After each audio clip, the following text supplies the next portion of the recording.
Birds see the world differently than we do. We see in red, green, and blue, but birds see a fourth primary color.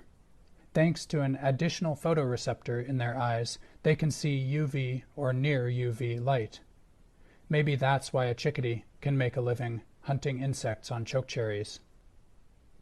Hi, I'm Shane Sater, author of the What's Going On Out There blog. Today's reading is from June 2nd, 2022. It's titled Lunch on the Fly, a bird's eye view of chokecherries. If you're a more visual person and want to follow along with text and photos while you listen, you can also find this story on my website, what'sgoingonblog.org. So now, let's continue with the story. Part 1. Insects on the menu. I see birds feeding in chokecherries all of the time. Picture a chickadee flitting from twig to twig, actively probing the leaves. Obviously, it's finding something to eat. But what exactly? I know this type of foraging behavior means insect hunting, but I've never looked closely enough to find the insects themselves. It's not just chickadees that hunt here. Throughout spring migration, chokecherries are magnets for Wilson's warblers, American redstarts, western tanagers, yellow-rumped warblers. The list goes on. Why? All of these birds feed heavily on insects and other invertebrates, and chokecherries support a lot of them. According to the National Wildlife Federation, around Helena, Montana, a lot means 227 species of caterpillars, and that's just butterfly and moth larvae. Chokecherries must host other insects too, but I have no idea how many species. Part 2. A closer look. What's out there in the chokecherries that a songbird could eat? Today I'm going to pretend I'm a chickadee and try to find out. I'm at East Helena's Kennedy Park, a beautiful natural area along Prickly Pear Creek, with an abundance of chokecherries and cottonwoods. What invertebrates are these chokecherries supporting? I'll start with a careful search of the foliage. I'm especially looking for caterpillars, but any invertebrate I can see on the chokecherries is fair game. Right now it's 10:32 a.m., 57 degrees Fahrenheit, and partly sunny. Ready? Go. A tan pinhead of a spider repels from a chokecherry flower, then winches itself back up. A lone ant crawls along a leaf. A few of the leaves have holes in them. Something has been feeding here. I even find some partially completed holes. Something has almost cut these neat circles out of a leaf, but left them in place, hanging by a margin. They're like miniature chokecherry leaf lids. I have no idea what has left this sign.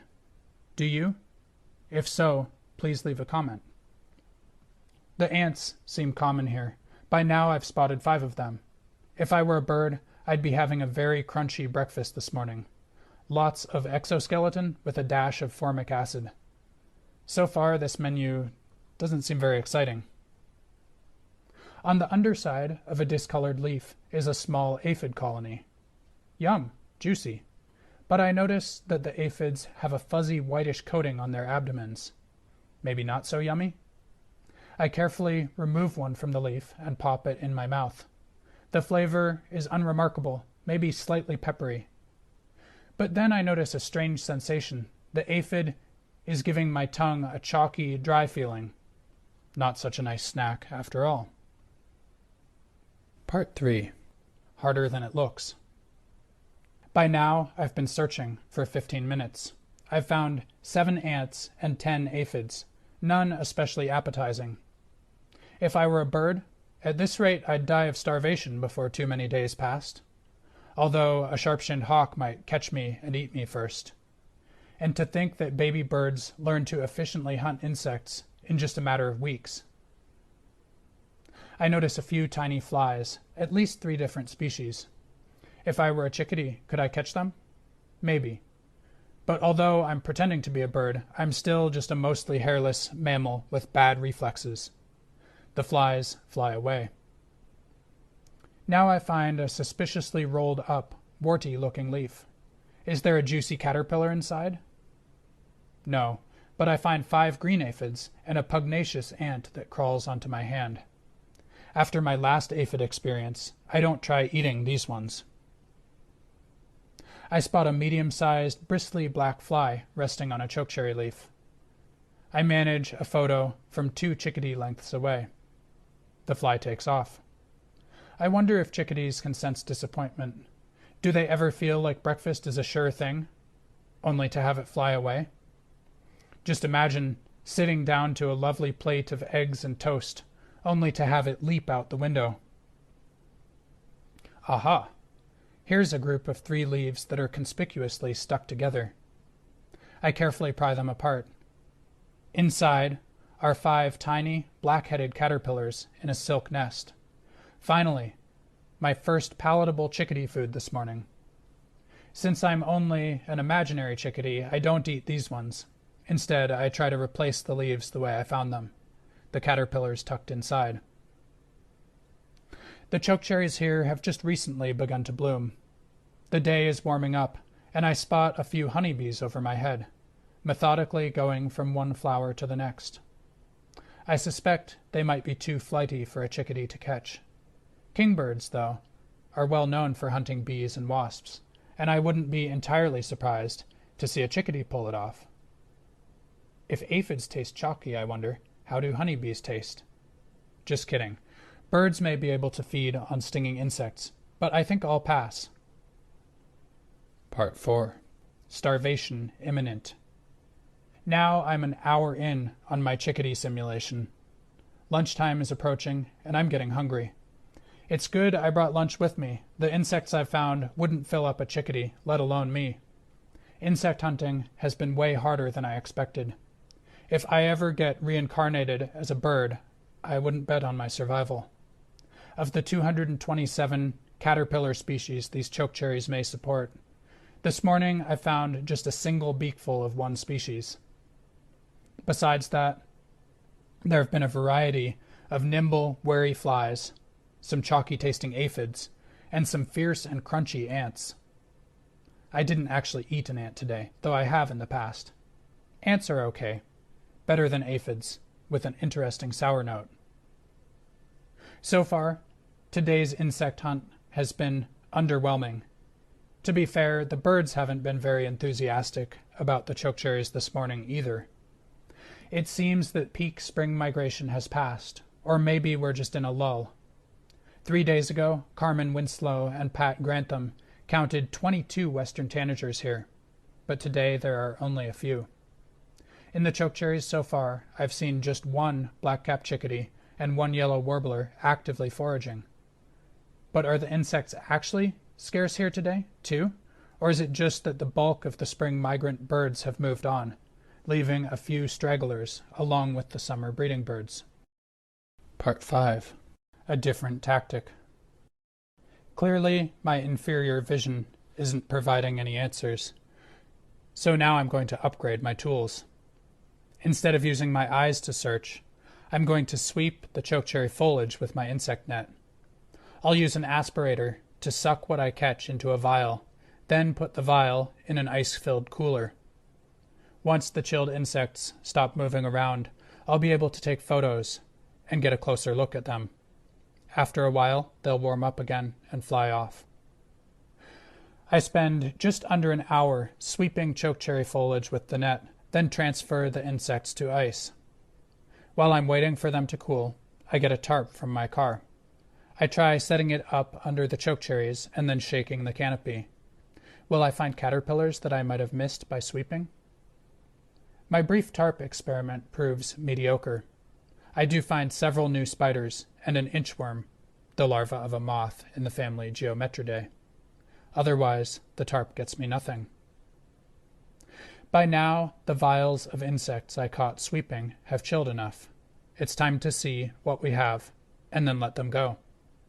I had intended to sort these into a parent species and get a tally of each, but that proves to be more than I can keep up with.